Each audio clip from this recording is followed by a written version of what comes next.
എല്ലാ കൂട്ടുകാർക്കും പുതിയൊരു വീഡിയോയിലേക്ക് സ്വാഗതം. അപ്പോൾ നമ്മുടെ HSCയുടെ ഡേറ്റ് ഒക്കെ വന്നിട്ടുണ്ട് എക്സാമിൻ്റെ.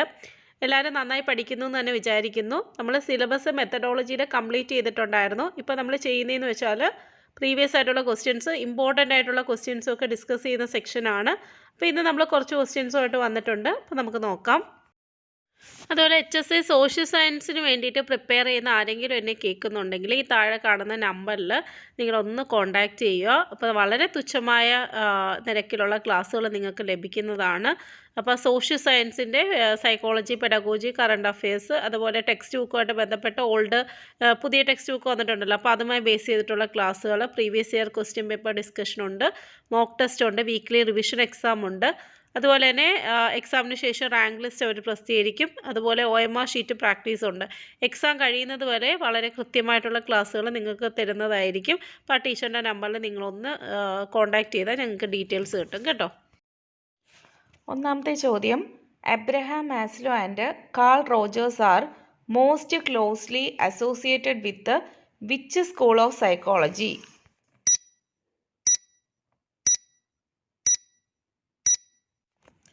ആൻസർ എബ്രഹാം മാസ്ലോയും കാൾ റോജേഴ്സും ഹ്യൂമനിസ്റ്റിക് സൈക്കോളജിയിൽ വരുന്നതാണ്. Option 4. The most important task in teaching is?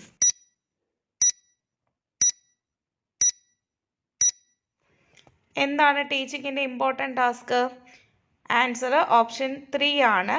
Directing students in the development of experience. The most accurate statement about teaching machines is that?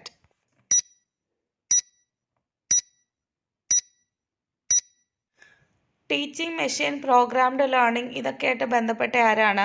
Skinner ആണ് അല്ലേ? അപ്പോൾ ഓപ്ഷൻ A ആണ് correct answer. B.S. Skinner began the movement for their use. അടുത്ത ചോദ്യം, എന്താണ് continuous and comprehensive ഇവാലുവേഷൻ്റെ characteristics എന്ന് പറയുന്നത്? Statement question ആണ്. വായിച്ചിട്ട് ആൻസറിലേക്ക് എത്തുക കേട്ടോ.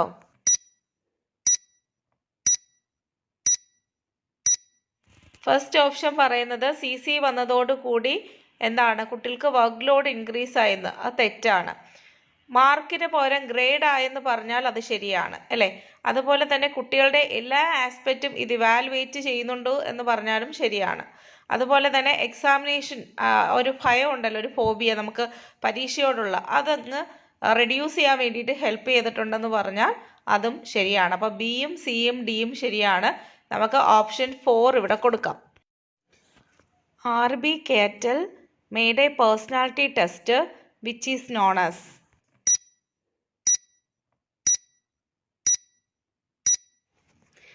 ഏതാണ് ആൻസർ?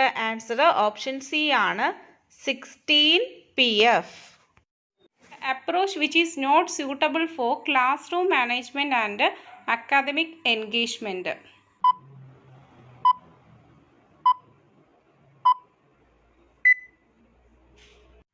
ആൻസർ ഓപ്ഷൻ D ആണ്. ഗീവ് കോർപ്പറൽ പണിഷ്മെൻറ്റ്സ് എന്ന് വെച്ചാൽ നമ്മുടെ ശാരീരികമായിട്ടുള്ള പണിഷ്മെൻറ്റ്സ് കുട്ടികൾക്ക് കൊടുക്കുന്നത് ക്ലാസ് റൂം മാനേജ്മെൻറ്റും അക്കാദമിക് എൻഗേജ്മെൻറ്റുമായിട്ട് ബന്ധപ്പെട്ട് സ്യൂട്ടബിൾ അല്ലാത്ത അപ്രോച്ചാണ്. അടുത്ത ചോദ്യം, Lewin's field theory can be expressed by the formula?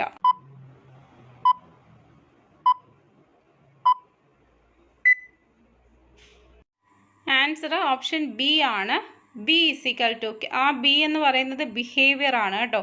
പിന്നെ F എന്ന് പറയുന്നത് ഫങ്ഷൻ ഓഫ് ദ, P എന്ന് പറയുന്നത് പേഴ്സൺ, E എന്ന് പറയുന്നത് എൻവയോൺമെൻറ്റ്. ചിലപ്പോൾ അതിൻ്റെ ഓരോ ലെറ്ററും എന്താണെന്ന് ചിലപ്പോൾ ചോദിച്ചാൽ നമുക്ക് പറയണ്ടേ, അപ്പോൾ അതുകൂടെ നോക്കി വെച്ചേക്കാം. അടുത്ത ചോദ്യം, which of the following strategy is most suitable for inclusive education?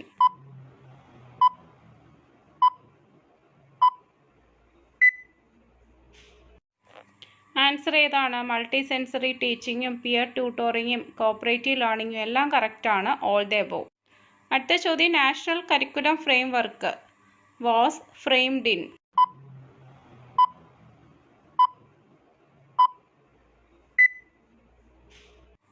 Answer option B ആണ്, 2005. അടുത്ത ചോദ്യം, a high positive transfer result when?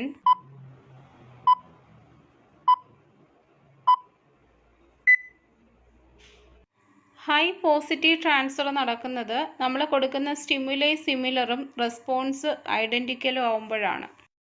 Answer option C, stimuli are similar and responses are identical. Imagine you are bicycling in a race. Which of the following is the best example of an extrinsic motivation for this activity?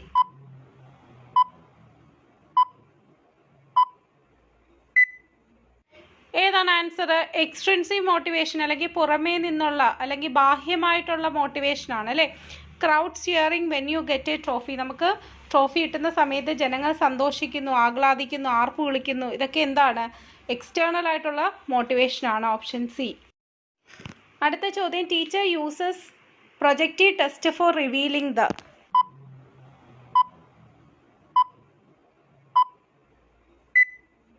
ഒരു വ്യക്തിയുടെ ഉള്ളിൽ ഒളിഞ്ഞിരിക്കുന്ന സ്വഭാവ സവിശേഷതകൾ പുറത്തു കൊണ്ടുവരാൻ വേണ്ടിയിട്ടാണ് നമ്മൾ പ്രൊജക്റ്റീവ് ടെസ്റ്റ് യൂസ് ചെയ്യുന്നത്. അപ്പം ഉള്ളിൽ ഒളിഞ്ഞു കിടക്കുന്നു എന്ന് പറയുമ്പോൾ നമുക്കറിയാം അൺകോൺഷ്യസ് ആയിട്ടുള്ള അല്ലേ.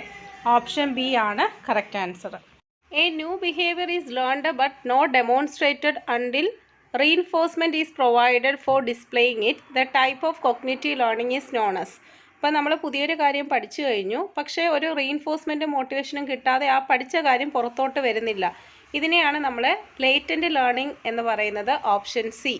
Those who attend the special class on Saturday will be exempted from homework. While saying like this, the teacher is trying to implement which type of reinforcement?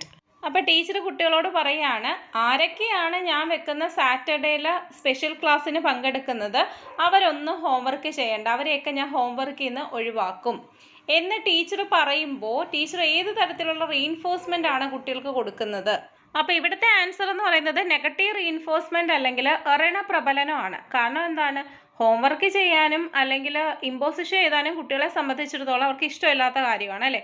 അത് കുറച്ച് നേരത്തേക്ക് ടീച്ചർ പിൻവലിക്കുകയോ അല്ലെങ്കിൽ തടഞ്ഞു വെക്കുകയോ ചെയ്താൽ അവരിൽ നല്ലൊരു പ്രതികരണം ഉളവാകും. അപ്പോൾ ഇവിടെ ഹോംവർക്ക് ചെയ്യേണ്ട എന്ന് കരുതി കുട്ടി എന്ത് ചെയ്യും? സ്പെഷ്യൽ ക്ലാസ്സിന് വരാൻ വേണ്ടിയിട്ട് റെഡിയാവും. അപ്പോൾ അത് നല്ലൊരു പ്രതികരണം അല്ലേ. അപ്പോൾ അതാണ് നെഗറ്റീവ് റീഇൻഫോഴ്സ്മെൻറ്റ് കൊണ്ട് ഉദ്ദേശിക്കുന്നത്. അടുത്തത് ക്രിയേറ്റിവിറ്റി പ്രോസസ്സ് ഉണ്ടല്ലോ, സർഗപര പ്രക്രിയ. അതിൻ്റെ ഘട്ടങ്ങൾ നമ്മളൊന്ന് ഓർഡറിലാക്കാനാണ് പറയുന്നത്. കറക്റ്റ് ആൻസർ ഏതാണ്?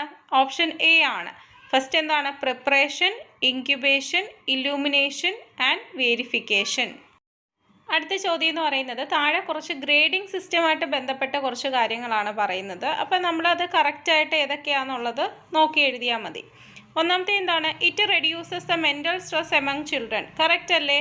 കുട്ടികളുടെ മാനസിക സമ്മർദ്ദം കുറയ്ക്കുന്നു. അത് ശരിയാണ്. Learning limited to examination season ഉള്ളി. അതായത് പഠനം പരീക്ഷാകാലത്തേക്ക് മാത്രമായിട്ടാണോ ഒതുങ്ങുന്നത്? അല്ല, അത് തെറ്റാണ്. അടുത്തത്, it reduces unhealthy competitions among students. കുട്ടികൾക്കിടയിലെ അനാവശ്യ മത്സരബുദ്ധി കുറയുന്നു. കറക്റ്റ് അല്ലേ?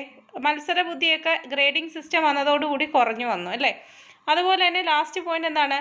Learning becomes interesting and joyful. പഠനം ഭയങ്കരമായിട്ട് രസകരവും ആസ്വാദ്യകരവുമായിട്ട് മാറുന്നു. അപ്പോൾ ഏതാണ് കറക്റ്റ്? ആദ്യത്തെ എയും സിയും ഡിയും കറക്റ്റാണ്. Learning limited to examination season ഉള്ളി തെറ്റാണ്.